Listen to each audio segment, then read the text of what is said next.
राधे राधे दोस्तों, आप सभी का मेरे चैनल पर स्वागत है। आज मैं आप सभी को माघ माह के शुक्ल पक्ष में पड़ने वाली जया एकादशी व्रत की कथा सुनाने जा रही हूँ। कृपया करके इस पावन कथा को पूरा जरूर सुनें और इसे बीच में ना छोड़ें। इस साल 20 फरवरी मंगलवार के दिन जया एकादशी पड़ रही है। यह एकादशी माघ माह के शुक्ल पक्ष की एकादशी तिथि को मनाई जाती है, जो प्रभु श्री हरि विष्णु को समर्पित है। श्री हरि को प्रसन्न करने के लिए यह दिन महत्वपूर्ण है। मान्यताओं के अनुसार जया एकादशी का व्रत रखने से जातक की सभी मनोकामनाएं पूर्ण हो सकती हैं। जया एकादशी की पूजा विधि: स्नान आदि कर मंदिर की साफ सफाई करें, भगवान श्री हरि विष्णु का जल अभिषेक करें, प्रभु को पंचामृत सहित गंगा जल से अभिषेक करें। अब प्रभु को पीला चंदन और पीले पुष्प अर्पित करें। मंदिर में घी का दीपक प्रज्वलित करें।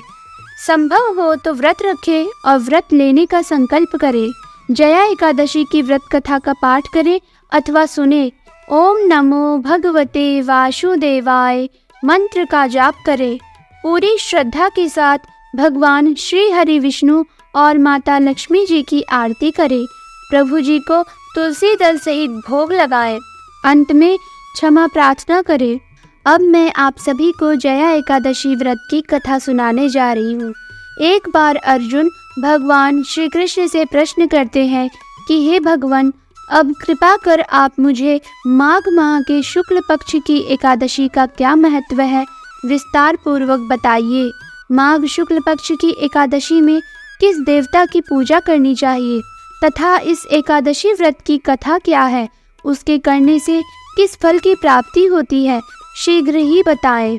भगवान श्री कृष्ण कहते हैं कि हे अर्जुन, माघ माह के शुक्ल पक्ष की एकादशी को जया एकादशी कहते हैं। इस दिन उपवास रखने से मनुष्य को भूत प्रेत पिशाच आदि की योनि से छुटकारा मिल जाता है। इस दिन विधि पूर्वक उपवास व्रत करना चाहिए। मैं अब तुमसे जया एकादशी व्रत की कथा कहता हूँ। एक समय की बात है, नंदन वन में उत्सव का आयोजन हो रहा था। देवता, ऋषि मुनि सभी उस उत्सव में मौजूद थे। उस समय गंधर्व गा रहे थे तथा गंधर्व कन्याएं नृत्य कर रही थी। इन्हीं गंधर्वों में एक माल्यवान नाम का गंधर्व भी था, जो बहुत ही सुरीला गाता था। जितनी सुरीली उसकी आवाज़ थी, उतना ही रूपवान भी था। गंधर्व कन्याओं में एक पुष्पवती नामक नृत्यांगना भी थी। पुष्पवती नामक गंधर्व कन्या ने माल्यवान नामक गंधर्व को देखते ही उस पर आसक्त हो गई तथा अपने हाव भाव से उसे रिझाने का प्रयास करने लगी। माल्यवान भी उस पुष्पवती पर आसक्त होकर अपने गायन का सुर ताल भूल गया। इससे संगीत की लय टूट गई और संगीत का सारा आनंद बिगड़ गया। सभा में उपस्थित देवगणों को यह अच्छा नहीं लगा। माल्यवान के इस कृत्य से इंद्र भगवान नाराज होकर उन्हें श्राप देते हैं कि स्वर्ग से वंचित होकर मृत्युलोक में पिशाचों सा जीवन भोगो, क्योंकि तुमने संगीत जैसी पवित्र साधना का तो अपमान किया ही है, साथ ही सभा में उपस्थित गुरुजनों का भी अपमान किया है। इंद्र भगवान के श्राप के प्रभाव से दोनों पृथ्वी पर हिमालय पर्वत के जंगल में पिशाची जीवन व्यतीत करने लगे। पिशाची जीवन बहुत ही कष्टदायक था। दोनों बहुत दुखी थे। एक बार माघ माह के शुक्ल पक्ष की जया एकादशी के दिन संयोगवश दोनों ने कुछ भी भोजन नहीं किया और ना ही कोई पाप कर्म किया। उस दिन मात्र फल फूल खाकर ही पूरा दिन व्यतीत किया। भूख से व्याकुल तथा ठंड के कारण बड़े ही दुख के साथ पीपल वृक्ष के नीचे इन दोनों ने एक दूसरे से सटकर बड़ी कठिनता पूर्वक पूरी रात काटी। पूरी रात अपने द्वारा किए गए कृत्य पर पश्चाताप भी करते रहे और भविष्य में इस प्रकार की भूल ना करने की भी ठान ली थी। सुबह होते ही दोनों की मृत्यु हो गई। अनजाने में ही सही उन्होंने एकादशी का उपवास किया था। भगवान के नाम का जागरण भी हो चुका था।